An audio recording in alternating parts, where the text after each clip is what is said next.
എല്ലാവരുടെയും ഒരു സ്വപ്നമാണ് സ്വന്തമായിട്ട് കയറിക്കിടക്കാൻ ഒരു വീട് ഉണ്ടാവുക എന്നുള്ളത്. അപ്പോൾ സാധാരണക്കാരായിട്ടുള്ള ആളുകൾ വീട് വെക്കാൻ തയ്യാറാവുന്ന ആളുകൾക്കുള്ളൊരു വീഡിയോ ഉണ്ടത്. അപ്പോൾ ഞാനൊരു കഥ പറയാം. ഈ കഥയുടെ അവസാനം ഒരു പാഠമുണ്ട്. ആ പാഠം നിങ്ങളെ പഠിപ്പിക്കും എങ്ങനെയാണ് വില കുറഞ്ഞ സ്ഥലം പർച്ചേസ് ചെയ്യുക എന്നുള്ളത്. അപ്പോൾ സാധാരണക്കാരായ രണ്ടാളുകൾ, നമുക്കൊരു പേരിടാം, ഷുക്കൂറും ഖാദറും. ഷുക്കൂർ ഗൾഫിൽ സൂപ്പർ മാർക്കറ്റിലാണ് ജോലി, ഖാദർ നാട്ടിൽ കൂലിപ്പണിയാണ്. അങ്ങനെ രണ്ടാളും അടുത്തടുത്തുള്ള 2 സ്ഥലങ്ങൾ പർച്ചേസ് ചെയ്തു. രണ്ടാൾക്ക് അങ്ങോട്ടും ഇങ്ങോട്ടും അറിയില്ല കേട്ടോ. പർച്ചേസ് ചെയ്ത് കഴിഞ്ഞതിന് ശേഷമാണ് രണ്ടാളും അയൽവാസികളായത്. അപ്പോൾ 10 സെൻറ്റ് വീതമാണ് എടുത്തത്. ഷുക്കൂറിന് ഈ 10 സെൻറ്റ്, ഒരു സെൻറ്റിന് 1.5 ലക്ഷം രൂപ വീതമാണ് കിട്ടിയത്. ഖാദറിന് തൊട്ടടുത്തുള്ള അതേ 10 സെൻറ്റ് സ്ഥലം സെൻറ്റിന് 1 ലക്ഷം രൂപ ആയിട്ടും കിട്ടി. സെയിം ഓണറുടെ കയ്യിൽ നിന്നാണ് രണ്ടാളും പർച്ചേസ് ചെയ്യുന്നത്. ഷുക്കൂർ ഈ സ്ഥലം എടുക്കുന്നതിന് മുമ്പ് തന്നെ അന്വേഷിക്കുമല്ലോ, എങ്ങനെയാണ് ഒരു 10 സെൻറ്റ് സ്ഥലം എവിടെയാണ് കൊടുക്കാനുള്ളത് കാര്യങ്ങളൊക്കെ. അങ്ങനെ ഷുക്കൂർ ഈ ഓണറുടെ കയ്യിൽ എത്തിയിട്ട് കച്ചവടം നടന്നപ്പോൾ 1.5 ലക്ഷം രൂപ സെൻറ്റിന് കൊടുത്താണ് എടുത്തത്.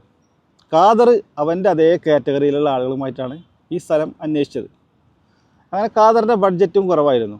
അപ്പോൾ ഖാദറിന് ഇതേ സെയിം സ്ഥലം 1 ലക്ഷം രൂപ സെൻറ്റിന് കിട്ടി. അങ്ങനെ 10 സെൻറ്റ് സ്ഥലം എടുത്തു. അപ്പോൾ രണ്ടാളും തമ്മിലുള്ള വിലയുടെ ഡിഫറൻസ് പറഞ്ഞാൽ ഒന്ന് ആലോചിച്ച് നിങ്ങൾ. സെൻറ്റിന് 50,000 രൂപ കുറഞ്ഞാണ് ഖാദറിന് കിട്ടിയത്. അപ്പോൾ ഇതിൻ്റെ ഉള്ളിലുള്ളൊരു പാഠം എന്താണെന്ന് വെച്ചാൽ, നമ്മളൊരു സ്ഥലം പർച്ചേസ് ചെയ്യാൻ പോകുമ്പോൾ നമ്മുടെ സെയിം കാറ്റഗറിയിലുള്ള അല്ലെങ്കിൽ സാമ്പത്തിക സ്ഥിതി ഹൈ ആയിട്ടുള്ള ആളുകളുമായിട്ടുള്ള അന്വേഷണങ്ങൾ ഒഴിവാക്കുക. നമ്മൾ റൂട്ടൊന്ന് മാറ്റി പിടിക്കുക. ചെറിയ ആളുകൾ, സാമ്പത്തിക സ്ഥിതി കുറഞ്ഞ ആളുകൾക്ക് വീട് വെക്കണമല്ലോ. അപ്പോൾ അവർ വീട് വെക്കാൻ ആഗ്രഹിക്കുന്ന അല്ലെങ്കിൽ വീട് വെക്കാൻ തയ്യാറാവുന്ന ആളുകൾ നമ്മൾ കണ്ടെത്തിയിട്ട് അവർ മുഖാന്തരം നമ്മൾ സ്ഥലത്തിന് എൻക്വയറി നടത്തി വെക്കൂ. അല്ലെങ്കിൽ സാമ്പത്തിക സ്ഥിതി കുറഞ്ഞ ആളുകൾ പോയി നോക്കിയ സ്ഥലങ്ങൾ ഇഷ്ടം പോലെ ഉണ്ടാവും. നിസ്സാര പൈസക്ക് പിന്നെ കച്ചവടം തമ്മിൽ തെറ്റിയ കച്ചവടങ്ങളുള്ള ഭൂമികൾ ഉണ്ടാവും. അതൊക്കെ നമുക്ക് എടുക്കാം, വില കുറഞ്ഞ് കിട്ടും. നമ്മൾ വലിയ സാമ്പത്തിക സ്ഥിതിയുള്ള ആളുകളുമായിട്ട് എൻക്വയറി ചെയ്തിട്ട് നമ്മൾ മുന്നോട്ട് പോയിട്ട് സ്ഥലം എടുക്കുകയാണെങ്കിൽ നമുക്ക് ഒരുപാട് പൈസ കിട്ടും.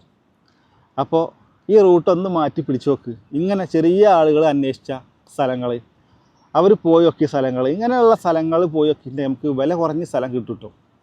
അപ്പോൾ എല്ലാവർക്കും നല്ലത് വരട്ടെ.